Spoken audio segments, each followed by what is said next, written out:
আমার ভাই মীর হেলাল অনেক কিছু বলেছেন, আমার বলার কিছু নেই। আসলে আমরা একই পরিবার।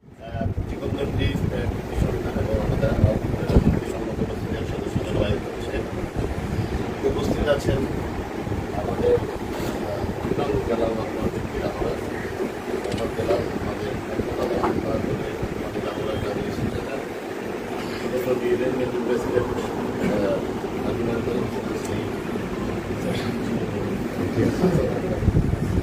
তারপরে আমাদের বিষয়ে 2 নম্বর সেক্রেটারি, এছাড়াও আমাদের অনেক অসংখ্য নেতৃত্ব এখানে নিতে যাচ্ছেন। তারপরে আমাদের অনেক অনেক অসংখ্য নেতৃত্ব এখানে উপস্থিত আছে। প্রথমে আমি দুঃখ প্রকাশ করছি, কারণ আমার ঠিক মাধ্যমের পরে আসার কথা, কিন্তু আসলে এই নির্বাচনের মাঝে টাইমটা মেনটেন করাটা একটু অনেকগুলো প্রোগ্রাম ছিল। আন্তরিকভাবে আমি ক্ষমাপ্রার্থী, আশা করি আপনারা কোনো কষ্ট করবেন। দ্বিতীয় একটা কথা বলি, যখন আমরা সবাই মনোনয়ন চেয়েছি, একটু বলা দরকার, আমি যেদিন মনোনয়ন পেপার জমা দিলাম ওই দিন আমরা সবাইকে রেখেছি, আমাদের বিএনপি এবং অঙ্গ সহযোগী সংগঠনের সকল নেতৃত্ব, মানে বাহিনী, মানে 2 নম্বর 44 নম্বর সহ উপজেলা পৌরসভা এবং আমাদের জেলা যারা নেতৃত্ব, সবাইকে দেখে একটা কথা এটা বলেছি, আমার বাবা একেবারে জাগরণ থেকে নিয়ে এ পর্যন্ত বাংলাদেশ জাতীয়তাবাদী দলের সাথে রাজনীতি করেছে এবং কোনো বাড়ি কোনো সময় দলের সিদ্ধান্তের বাইরে এক চুল পরিমাণ উনি জানবেন। তবে ওনারই যদি কোনো কারণে দল আসলে নমিনেশনটা যে সবসময় কাকে দিবে এটা তো বলা খুব মুশকিল। তার বলছি যদি আমাকে না যাকেই দিই আপনারা সবাই ওয়াদা করেন তার জন্য কাজ করবেন কি, তখন তারা সকলে আমার সাথে রাজি হয়েছে। কিন্তু আবার এটা বলে তারা কি ব্যাপার আবার আপনি এটা বলেন, মানে যেটা হয় কেমন না, এই জন্য বলতেছি, কারণ আমার এই নিশ্চয়তা দরকার ছিল যে আমি যেটা করব আমার সহকর্মী যারা, কারণ আমি তো আর কেউ একলা কিছু, আমি একলা কিছু না। আজকে আমার যত সহকর্মী আছে, আমার বোন রয়েছে শাকিলা ফারজানা, যেমন আপনাদের সবাইকে নিয়ে শক্তিশালী, তেমনি আমি কিন্তু ওনাদেরকে নিয়ে শক্তিশালী। আবার যতটুকু আছি আমার যা কিছু ক্যাপাসিটি আছে, এটা মূল উৎস হচ্ছে আমার যারা সহকর্মী আছে ওনারা। তো ওনারা এক বাক্যে রাজি হয়েছে। এখন আমি ওনাদেরকে একটা কথা বলেছি, সবাই আছে, আমি বলছি আর কারো ব্যাপারে জানি না, যেহেতু আমরা কিন্তু আমি ছাত্রদল করে আপনি বলছেন, কিন্তু আমি জানি না, আমি ছাত্রদল করার সুযোগ করে নেই, কারণ আব্বা মানে পোস্টে যেতে দিতে হবে, আমি পোস্টে যাবো। তো আমরা আক্ষরিকত্বে পদবি নিয়ে ছাত্রদল করতে পারি না, but we were born into BNP, মানে আমরা বিএনপিতেই জন্ম। ধরেন আমরা এখানে যারা মুসলমান ধর্মে আছি, আমরা তো কেউ জন্মের সময় তো আর বুঝটা ছিল না হিন্দু হবো না মুসলিম হবো, আমরা জন্মিয়েছি কিভাবে, মুসলমান রয়ে গেছি। আবার যারা সনাতন ধর্মের আছে তারা সনাতন ধর্মের হিসেবে জন্মেছে, সনাতন রয়ে গেছে। তো আমরা কিন্তু বিএনপি পরিবারে জন্ম হয়েছে, আমরা জন্মগত ভাবে একমাত্র রুট যেটা চিনেছি এটা হচ্ছে বাংলাদেশ জাতীয়তাবাদী দল। তখন আমি বলেছি যে শাকিলা উনিও নিবেন, তবে আমার বিশ্বাস আমি পাই উনি পাই, যেই পায় দলের বাইরে যাবে না। এবং মজার কথা হচ্ছে এই কথাটা কিন্তু আমি আমার নেতৃত্বকে বলেছি, আমাদের আমি অন্য কারো ব্যাপারে জানি না, আর আমি শিওর হ্যাঁ একটা ডিসস্যাটিসফ্যাকশন থাকবে না। এটা আমি যখন একটা জিনিস খুব চেয়েছি আমি পাই নাই, কিন্তু আমি যোগ্য এটা আমি জানি। যখন আমার মনে হবে যে না উনি কিভাবে হয়, এটা একটা সাময়িক, কিন্তু দিন শেষে গিয়ে আব্বা বা ওয়াহিদ চাচা কোনো সময় দলের বিরুদ্ধে কোনো জায়গায় কোনো স্ট্যান্ড নেন নাই। আমরা দুজনের কেউই কোনো সময় দলের বিরুদ্ধে আমরা কোনো সিদ্ধান্তে যাব, কারণ আমার পরিবারে যেমন আমার বাবা আছে, আমার বউ বাচ্চা আছে, আমার বোন আছে, ওর ফ্যামিলি আছে, তেমনি আমার পরিবার হচ্ছে বাংলাদেশ জাতীয়তাবাদী দল। ওনারও তাই, ওনার মা আছে, বোন আছে, বাচ্চা আছে, ফ্যামিলি আছে, বা এইটা হচ্ছে আমাদের এক্সটেন্ডেড ফ্যামিলি, মানে এইটা হচ্ছে আমাদের বৃহত্তম পরিবার। তো পরিবারের স্বার্থের বিরুদ্ধে কেউ কিন্তু কোনো সময় যায় না, আমরাও যাব। তো আজকের এই জিনিসটা খুব অপ্রত্যাশিত। আজকের এই যে মিটিংটা হবে এটা খুবই নরমাল, খুবই প্রত্যাশিত। কারণ ওই যে বললাম আমাদের জন্মই হয়েছে বিএনপি পরিবারে, তাহলে বিএনপির জন্য যেটা ভালো, যত কষ্টই হোক না কেন, যত ত্যাগই স্বীকার করি না কেন, আমরা দলের জন্য সেটাই করব। এই জন্য আমি ব্যারিস্টার শাকিলা ফারজানাকে আবারও আন্তরিক ধন্যবাদ ও কৃতজ্ঞতা জানাচ্ছি। আপনারা একটা জিনিস সেন্টার কমিটি বলছেন, আমরা কি একটা সেন্টার কমিটি পাবলিশ করেছি? সেন্টার কমিটি পাবলিশ করি কেন? এই মিটিংটার প্রয়োজন ছিল, রেডি করি না। এটা স্বাভাবিক, আমরা তো কিছু এক্সারসাইজ নিজেরও করতে হবে, কিন্তু আমরা কিন্তু কোনোটাই ফাইনাল করি না। মানে আমার তো সাইন করতে হবে। একটা সেন্টার কমিটি আজ পর্যন্ত আমরা অনুমোদন দিই নাই। কারণটা কি, আমাদের পরিবারের অনেকেই এখন আমাদের সাথে তখন পর্যন্ত সংযুক্ত ছিল না, কিন্তু এখন আমার মনে হয় যে সেন্টার কমিটিগুলো রিশাফল করে সবাইকে ইনক্লুড করে এটা দেওয়ার সময় কিছু কিছু কথা। ধরেন আমরা তো রাজনীতি করছি, দীর্ঘদিন ধরে করছি, আমি করছি, আমাদের চাচারা আমাদের চেয়ে অনেক বেশি সময় ধরে করছি। মূল্যায়ন বিষয়টা খুব আপেক্ষিক। তবে আমাদের নেতা জনাব তারেক রহমান যখন কাজ শুরু করেছিলেন, তখন উনি ছিলেন গাবতলী বিএনপি নর্মাল এমনি সাধারণ সদস্য। সেই থেকে কাজ করতে করতে করতে করতে কিন্তু আজকে উনি আল্লাহর রহমতে বাংলাদেশ জাতীয়তাবাদী দলের চেয়ারম্যান নির্বাচিত হয়েছে। একইভাবে আমার এক পলিটিক্যাল মুরব্বী উনি আমাকে একবার বলেছিলেন, রাজনীতি করতেছি তো জানেন না, বাইরে অনেক আপনাদের জেলখানার পলিটিক্স করতেছে তো সবসময় যা চাইবা পায় না। বলছে কিন্তু এটা কিরকম না, এটা ডিপিএস এর মধ্যে, এটা খালি জমে জমে জমে জমে ফট করে 10 গুণ। কথাটা আমার পছন্দ হয়েছে যে পলিটিক্স করতে থাকলে কর্ম কোনো সময় বিশ্বাসঘাতকতা করে না। এটা হচ্ছে মাস। কাজ যখন থাকে, যদি এফডিআর এর মতো মান্থলি না আসে, এটা ডিপিএস এর মতো জমতে থাকে জমতে থাকে জমতে থাকে। যেদিন ডিপিএস ম্যাচিউর হয় ওই দিন টোটাল 10 বছরেরটা একসাথে। ইনশাল্লাহ আমি বিশ্বাস করি এই যে একসাথে পথ চলাটা শুরু হয়েছে, এটা পুরো বাংলাদেশের জন্য, আমি শুধু চট্টগ্রাম বলবো না, এইটা পুরো বাংলাদেশের জন্য একটা ক্লিয়ার মেসেজ। তারেক রহমানের কোন কর্মীর কাছে ব্যক্তি স্বার্থ দলের স্বার্থ থেকে বড় না, এবং this is the success of our leader জনাব তারেক রহমান।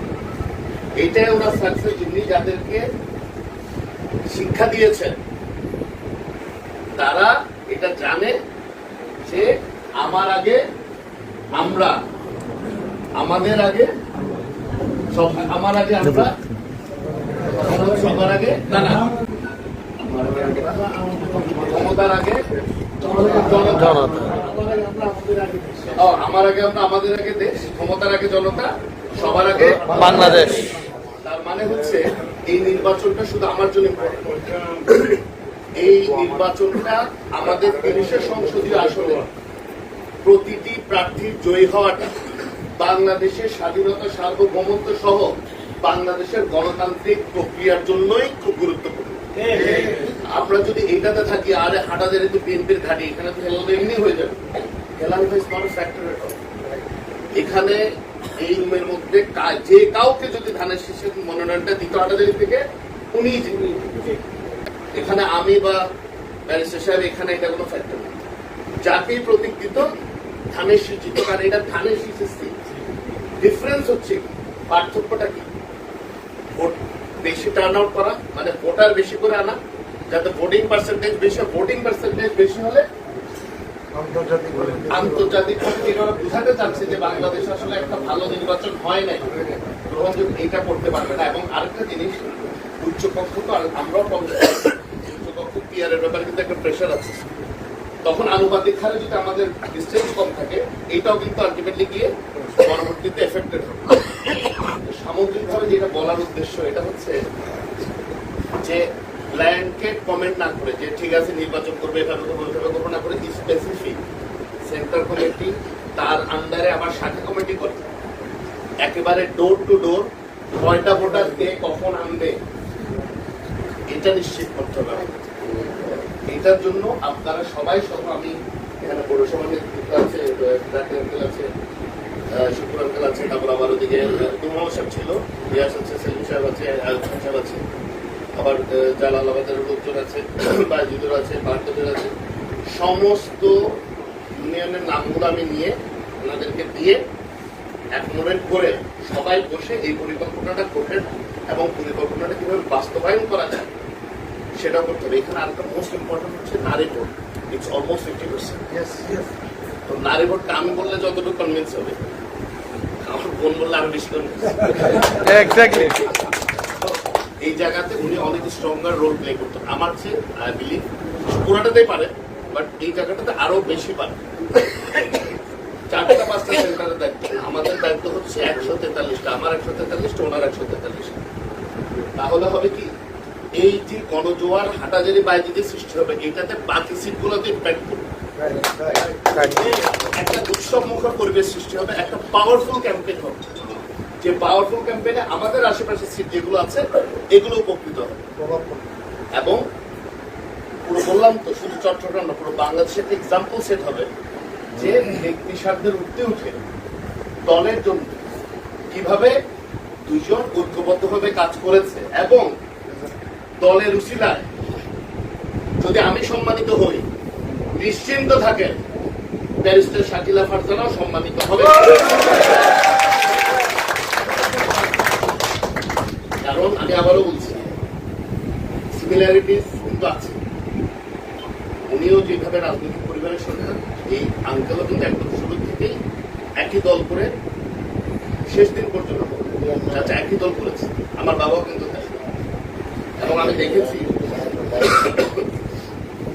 শেষ উপজেলা নির্বাচন পর্যন্ত আমার ওনার সাথে খুব ক্লোজলি কাজ করার সুযোগ হচ্ছে। তাদের দেখছি ওনারা একজন একজনের সাথে কষ্ট কোঅপারেট করেছেন এবং ইনফ্যাক্ট এর আগের কমিটি পর্যন্ত ওনারা দুজন মিলে মনে উপজেলা কমিটিটা করছিলেন। তো দলের সাথে ওনারা ঐক্যবদ্ধ ছিলেন। ইনশাল্লাহ আমরা এটা আনএক্সপেক্টেড, এটা কিন্তু খুব মানে এটা যে অনাকাঙ্ক্ষিত ঘটনা এটা না, এটা কিন্তু খুব কাঙ্ক্ষিত ঘটনা, এটাই হওয়ার ছিল।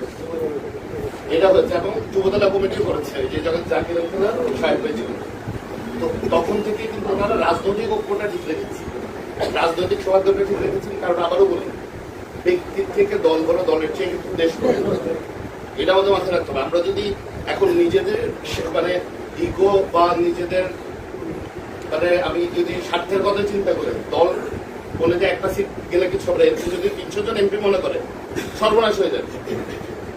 ওনারা এই যে সিট গেলে কিছু হবে না, আমাদের সবগুলো সিটই লাগবে। তারা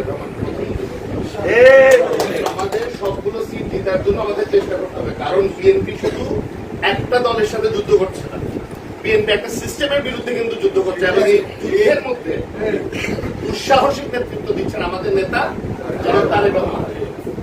এটা কিন্তু আমাদের মাথায় রাখতে হবে।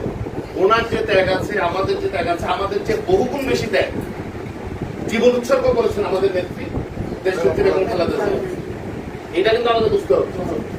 জনাব তারেক রহমান ভাইয়ের জানাজা করতে পারেন, এটা বুঝতে হবে। কিন্তু আমাদের ত্যাগ আছে, ওনার ত্যাগ আছে, আপনাদেরও ত্যাগ আছে। কোনটা আমাদের নেত্রী খালেদা জিয়া বা তারেক রহমানের ত্যাগকে ছাপিয়ে না। বাড়ি ঘর সহ নিয়ে গেছে, কোনো আক্ষেপ নাই, কোনো প্রতিহিংসা নাই, কোনো রিভেঞ্জফুল স্টেটমেন্ট নাই, পজিটিভ পলিটিক্স। তারেক রহমান সাহেব দেশে আসার পরে যত কিছু প্ল্যান করছিল, কোন প্ল্যান যে কোন জ্বালানা দিয়ে পালাইছে ওরা বুঝতেছে। এইটাই this is the power of people. মানুষের জনশক্তির ক্ষমতা হচ্ছে এইটা। আমরা ফ্যাসিবাদ বিরোধী আন্দোলনে সবাই রাজপথে হাঁটাজারিতে একমাত্র উপজেলা যেখানে প্রতিটি প্রোগ্রাম আমরা সেখানে করেছি, যে ব্যানারে হোক না কিন্তু কিন্তু হাঁটাজারিতে করেছি। এটা কিন্তু চট্টগ্রামের খুব বেশি উপজেলায় তখন যেমন আমরা দৃষ্টান্ত করেছি, আজকেও দৃষ্টান্ত করলাম এবং এখন থেকে ঐক্যবদ্ধভাবে আমরা ক্যাম্পেইনিং, পলিসি মেকিং এবং টেকনিক্যাল প্ল্যানিং, যেটা আমার বোন লাকি বললো, ভেরি ইম্পর্টেন্ট। এই ছোট ছোট জিনিসগুলো করা, এই যে ওয়ার্ড ওয়াইজ একদম মহিলা টিম করে ওনাদেরকে এগুলো ট্রেনিং দিয়ে মেয়েদেরকে উদ্বুদ্ধ করে এবং ওনাদেরকে সেন্টার দেওয়ার ব্যবস্থা করা, এই নিয়ে হয়তো আমি আপনার সাথে আরেকদিন একটু শিখলাম, কারণ এত বড় পরিসরে আর এগুলো তো ডিফিকাল্ট। তো আমরা একসাথে কাজ করব এবং আবারও বলছি, আল্লাহ যদি আপনাদের সকলের দোয়া এবং সকলের প্রচেষ্টা যদি আমাদেরকে সম্মানিত করে, অবশ্যই আমরা দুজনেই সম্মানিত হব। সবাই দোয়া করবেন যেন আমরা সবসময় ব্যক্তি স্বার্থকে সবসময় দলের স্বার্থে নিচে রাখতে পারি, মানে দলের স্বার্থকে যেন সবসময় আমরা ঊর্ধ্বে রাখতে পারি। তাহলে হয়তো এই জনপ্রিয়তা নিয়ে আমার চাচা সৈয়দ ওয়াহিদুল আলম সাহেব উনি শেষ বিদায়টা পেয়েছেন, সেরকম বিদায় হয়তো আমরা সবাই পেতে পারি। আরেকটা কথা বলে রাখি, যেদিন আমি নমিনেশনে ফার্স্ট এসেছি, আউট অফ কার্টিসি এবং আউট অফ রেসপেক্ট, আমি কিন্তু আমার ওই দিন থেকে প্রচারণা শুরু করেছি আমার চাচা সৈয়দ ওয়াহিদুল আলম সাহেবের কবর জিয়ারত করে। এর আগে কিন্তু আমি কোনো প্রোগ্রাম করি নাই। এটা করেছি কারণ কি, লোক দেখানোর জন্য। এটা করেছি কারণ ওনার যে হাটাজারির প্রতি অবদান, এটারই ধারাবাহিকতা কিন্তু ওনার হোক বা আমার হোক, এটাই কন্টিনিউ করতে হবে। এখানে নতুন করে কিছু করা যাবে। ওনারা যে ট্রেনটা সেট করে গেছেন, ওই ট্রেনেই আমরা সামনে যেতে হবে। এটা উনিও পেতে পারতাম, আমিও পেতে পারতাম, এর বাইরে কিন্তু কেউ পেত। যদি হতো এটা এদার উনি পেতেন, তাহলে আমি পেতাম। আমরা যেই পেতাম, আমরা কিন্তু ওনারটাই ফলো করতে হবে। তো ইনশাল্লাহ ওনারা যেই শব্দগুলো পুরোপুরি বাস্তবায়ন করতে পারেন নাই, আমরা দুজন মিলে ইনশাল্লাহ এগুলোর সামনে হাঁটাজারি বাইরে দুজন বাস্তবায়ন করব। আপনারা সবাই আবার অনেকক্ষণ ধরে অপেক্ষা করেছেন, আপনাদের সবাইকে ধন্যবাদ জানাচ্ছি এবং আবারও কৃতজ্ঞতা জানাচ্ছি আজকে সবার সভাপতি শাকিলা বারজানাকে এগিয়ে এসে ধানের শীষকে আরো শক্তিশালী করার জন্য। ধন্যবাদ।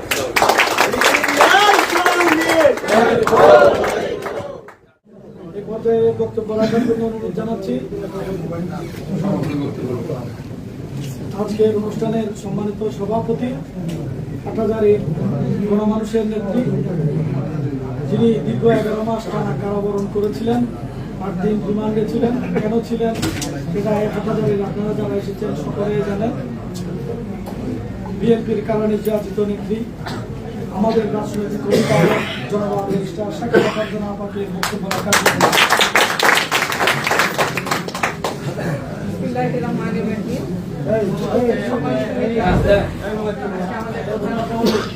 সকলকে আসসালামু আলাইকুম। আসলে এখানে বক্তব্য দেওয়ার কিছু নেই। আমরা সকলে ধানের শীষ পরিবারের সদস্য, জিয়া পরিবারের সদস্য। আমরা একটা আদর্শ ধারণ করে রাজনীতি করি। সে আদর্শকে বুকে ধারণ করে আমরা দীর্ঘ 17 বছর স্বৈরাচারের অত্যাচার সহ্য করেছি। দীর্ঘ 17 বছর আমরা ভোটের অধিকার ফিরে পেয়েছি। সে অধিকারকে আমরা যাতে পাকাপোক্ত করে আমাদের পরিবারে ফিরিয়ে আনতে পারি, আমাদের পরিবার যাতে সরকার গঠন করতে পারে, সেই সরকার গঠনে আমাদের সকলকে এক হয়ে কাঁধে কাঁধ মিলিয়ে হাতে হাত মিলিয়ে কাজ করতে হবে। অনেকে বলেছেন শাকিলা আপার নির্দেশে, শাকিলা আপার নির্দেশনা অনুযায়ী কাজ করছি না। আমরা দেশনায়ক জনাব তারেক রহমানের নেতৃত্বে ওনার নির্দেশনা অনুসারে ধানের শীষের পক্ষে কাজ করে ধানের শীষের প্রার্থীকে জয়যুক্ত করে সরকার গঠনে সহযোগিতা করব। আমার ভাই মীর হেলাল অনেক কিছু বলেছেন, আমার বলার কিছু নাই। আসলে আমরা একই পরিবারেরই সন্তান। আমার নাসির চাচা আমার বাবার বন্ধু ছিলেন, সিনিয়র ভাই ছিলেন চাচা। আমার বাবা একসাথে রাজনীতি করেছেন, জাগদল থেকে তারা রাজনীতি করেছেন, সব উনিই বলেছেন। আমি আর কিছু বলতে চাচ্ছি না। দলের প্রতি সকলের অনেক অবদান, অনেক ত্যাগ। এগুলাকে যদি আমরা আমাদের পুরস্কার হিসেবে পেতে চাই, তাহলে ধানের শীষের প্রার্থীকে জয়যুক্ত। এখন ভোট দিবেন কিসে? সবার আগে বাংলাদেশ। এই বাংলাদেশ প্রতিষ্ঠায় আমরা দেশনায়ক তারেক রহমানকে সহযোগিতা করব। আমাদের ব্যারিস্টার মীর হেলাল উদ্দিনকে, আমাদের ধানের শীষের প্রার্থীকে আমরা 12 তারিখ জয়যুক্ত করে ঘরে ফিরব। থাকবেন, দোয়া করবেন। যারা আজকে এখানে এসেছেন, কষ্ট করে অনেকক্ষণ দাঁড়িয়ে আছেন, আমি অনেককে চেয়ার দিতে পারি না, আন্তরিকভাবে দুঃখ প্রকাশ করছি আমি। সকলে ভালো থাকবেন। আসসালামু আলাইকুম।